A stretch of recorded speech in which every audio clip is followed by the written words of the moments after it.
Hello students. तो इस video में हम IIT JAM 2024 के मैथमेटिक्स का क्वेश्चन नंबर 6 सॉल्व करने वाले हैं। और सिक्स्थ क्वेश्चन है, for a positive integer n let un equals to r bar belongs to zn such that GCD of r and n equals to 1 be the group under multiplication modulo n, then which one of the following statement is true. और हमारे पास options हैं। Option A u5 is isomorphic to u8, option B u10 is isomorphic to u12, option C u8 is isomorphic to u10, option D u8 is isomorphic to u12। तो इसमें से देखना कौन सा ऑप्शन सही होता है। तो इसे सॉल्व करते हैं। तो UP आइसोमॉर्फिक होता है ZP-1 के, जहाँ P ऑड प्राइम होना चाहिए। तो U5 आइसोमॉर्फिक हो जाएगा Z5-1 के, क्योंकि यहाँ पे 5 ऑड प्राइम है। तो U5 आइसोमॉर्फिक हो जाएगा Z5-1 के, जो कि Z4 हो जाएगा। तो U5 Z4 के आइसोमॉर्फिक है और Z4 साइक्लिक है, तो U5 भी साइक्लिक हो जाएगा। तो यहाँ पे U5 साइक्लिक है। और अब U2 to the power n isomorphic होता है Z2 cross Z2 to the power n-2 के, जहाँ n नेचुरल नंबर होना चाहिए। तो U8 को हम लिख सकते हैं U to the power Q, और ये आइसोमॉर्फिक हो जाएगा Z2 cross Z2 the power 3-1 के, जिसे हम लिख सकते हैं Z2 क्रॉस Z2।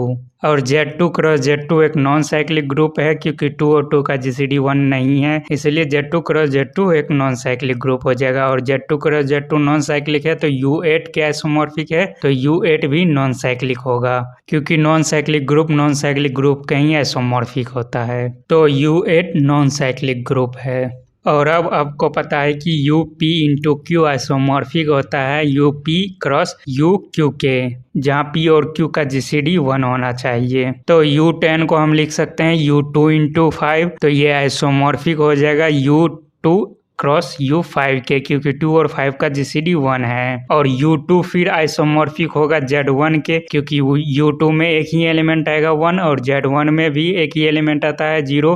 U2 में एक ही एलिमेंट जो 1 आता है वो U2 का आइडेंटिटी है, और Z1 में जो एक एलिमेंट आता है 0 वो Z1 का आइडेंटिटी है। और दोनों साइक्लिक होगा, तो दोनों एक दूसरे के आइसोमॉर्फिक होगा, क्योंकि दोनों में सेम नंबर ऑफ एलिमेंट है और दोनों साइक्लिक भी है। तो U2 Z1 के आइसोमॉर्फिक हो जाएगा। और U5 तो अभी देखे हैं कि Z4 के आइसोमॉर्फिक होता है, तो U2 क्रॉस U5 आइसोमॉर्फिक होगा Z1 क्रॉस Z4 के। और Z1 क्रॉस Z4 साइक्लिक है, क्योंकि 1 और 4 का GCD 1 है, तो Z1 क्रॉस Z4 साइक्लिक होगा। और Z1 क्रॉस Z4 साइक्लिक है और आइसोमॉर्फिक है U10 के, तो U10 भी साइक्लिक हो जाएगा। तो U10 साइक्लिक ग्रुप है। और अब हम U12 को लिख सकते हैं U3 इंटू 4, और 3 और 4 का GCD 1 है, तो ये आइसोमॉर्फिक हो जाएगा U3 क्रॉस U4 के। और U3 आइसोमॉर्फिक होगा फिर Z2 के, क्योंकि अभी देखे हैं UP आइसोमॉर्फिक होता है ZP-1 के, जहाँ P ऑड प्राइम है। तो यहाँ पे U3 में 3 ऑड प्राइम है, तो U3 आइसोमॉर्फिक हो जाएगा Z2 के। और U4 आइसोमॉर्फिक होगा Z2 के, क्योंकि U4 में 2 ही एलिमेंट आएगा, और 2 एलिमेंट वाला हर ग्रुप साइक्लिक होता है, और साइक्लिक है तो वह Z2 के आइसोमॉर्फिक होगा। तो U3 क्रॉस U4 आइसोमॉर्फिक हो जाएगा Z2 क्रॉस Z2 के। तो U12 आइसोमॉर्फिक है Z2 क्रॉस Z2 के, और Z2 क्रॉस Z2 एक नॉन साइक्लिक ग्रुप है, तो यहाँ पे U12 भी नॉन साइक्लिक ग्रुप हो जाएगा। तो U12 नॉन साइक्लिक है। और नोट करने वाली बात यह है कि U8 Z2 क्रॉस Z2 के आइसोमॉर्फिक है, और U12 भी Z2 क्रॉस Z2 के आइसोमॉर्फिक है। तो अब आगे सॉल्व करते हैं। तो अब तक हमें पता चला है U5 साइक्लिक है, U8 नॉन साइक्लिक है, U10 साइक्लिक है, और U12 भी नॉन साइक्लिक है।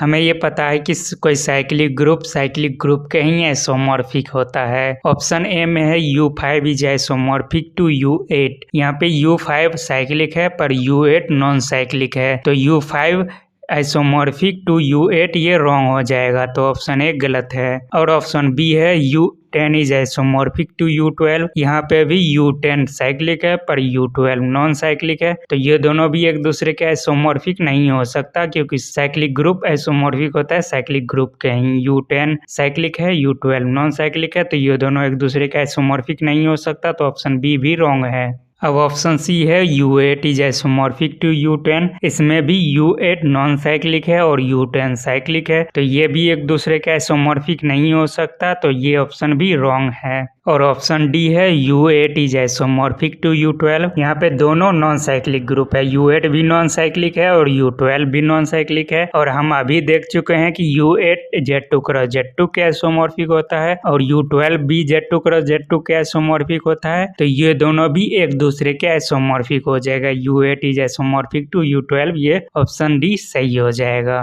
तो ऑप्शन डी सही है, U8 is isomorphic to U12। तो इस तरह से इस क्वेश्चन को सॉल्व कर सकते हो। अब मिलता हूँ अगली वीडियो में बहुत जल्द।